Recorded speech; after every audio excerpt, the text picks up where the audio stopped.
Hey friends, it's Troy, your hourly flipper. I hope you're doing well. I'm about to show you something that might blow your mind if you sell books on eBay. Let me show you something as old as the hills, okay? This sheet of paper has what some people call the Dewey Decimal System and how that's organized.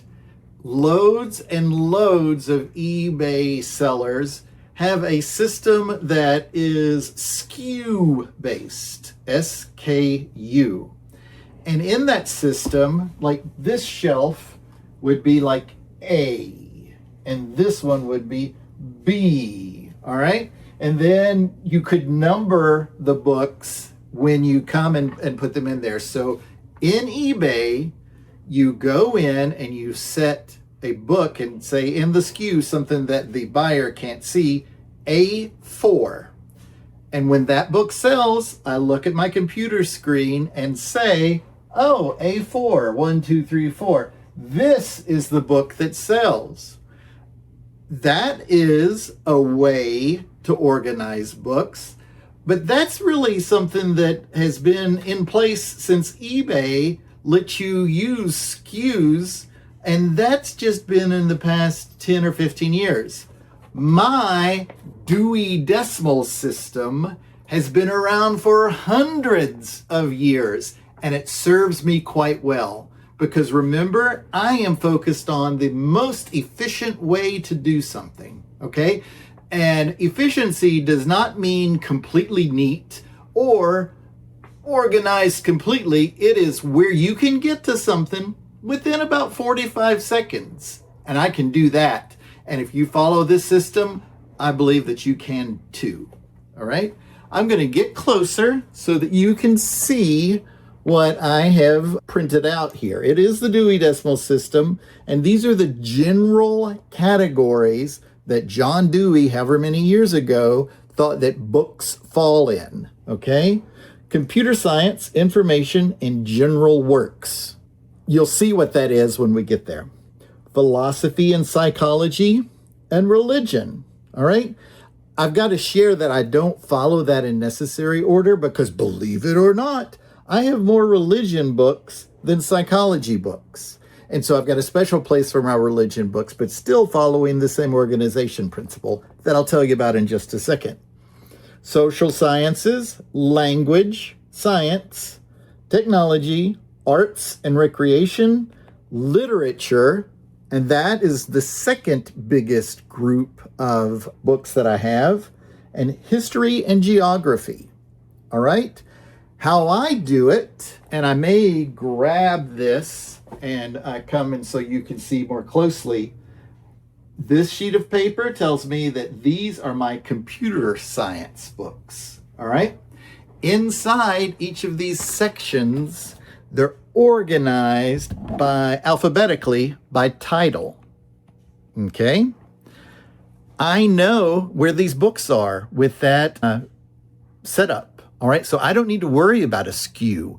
All I need to know is the name of what's sold, and clearly from the name, I'll know what kind of book it is. And if I don't naturally come to it the first time, I'll stumble upon it on the second or third time. But then again, it will be within 45 seconds of having to know what it is. All right, let me show you. Again, this is the computer science. Here's the philosophy section. Now, religion is next, remember? But I have so many religion books that I've got a whole shelf for it separate from here. It's everything that I mentioned before. What I think is particularly fun in the language section are the books that are in other languages that I don't know what it could be. So it could be a book about computer science, but where it is in German, it's in the language section. I hope that makes sense. And since I don't know what it is, it's organized by, again, that first letter. Hopefully it is a letter that I understand. Continuing on, real hard science, so geography, that kind of thing. Going down, here's the arts books. So we have the coffee table kind of things. And then it goes on down. Here, though, and it just worked out this way, that most of these books are the literature section, organized by title, and it goes on down. That is for history. All right. Doing that allows me to list it, and I know automatically where it's going to go at the point of listing it. Okay, so I come in here and I would put a language book right there, knowing exactly where it'd be, and then I put it in there.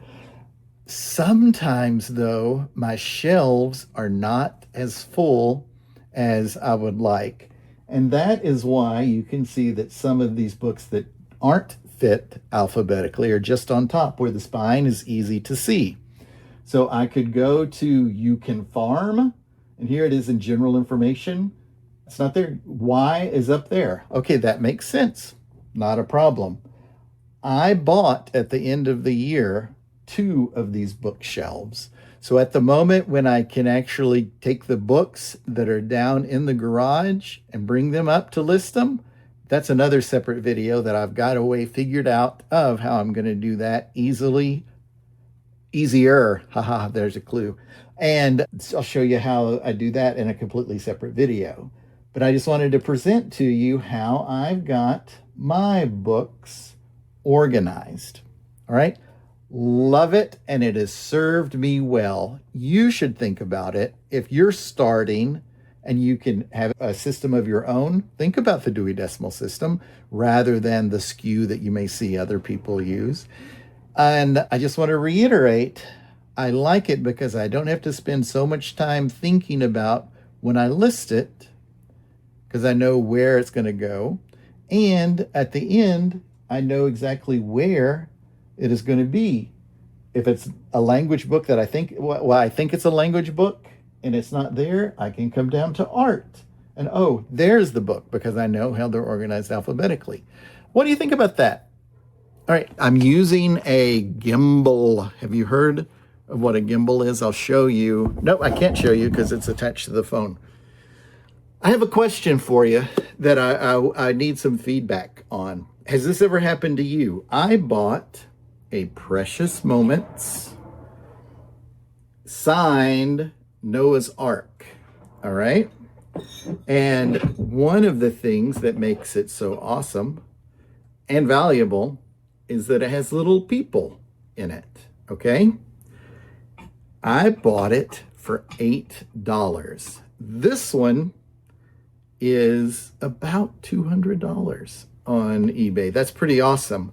I get home, I open the box up, I get ready to list it, and look at what I found. I broke little boy. So would this be Noah? I broke little Noah, and I can't find, there is a chip. There's a little piece missing that's not in the box. I've got 2 questions for you. First, these are ceramic. What do you use to glue with ceramic so that it's not so visible? And then secondly, how would you list it and take all the pictures of something that when I get done with it, it's going to be hardly visible to see other than the chips? What are the words that you use? What is written so that you express clearly that it is broken, that you fixed it, and what happens? Okay? Please put that down in the comments with any way that you can help me. I would appreciate that because it is sitting here on my table. Okay, I just took the head off the little boy and stored them separately. That felt kind of weird. But that is what I'd like you to help me out. With all that said, if you've watched this far, thank you so much for watching. Think about subscribing to the channel. I could bring videos like this at least every week, sometimes more than once a week. And click the like button down at the bottom. Let YouTube know that you like what I'm putting out. All right? With all that said, thanks so much for joining. See you next time.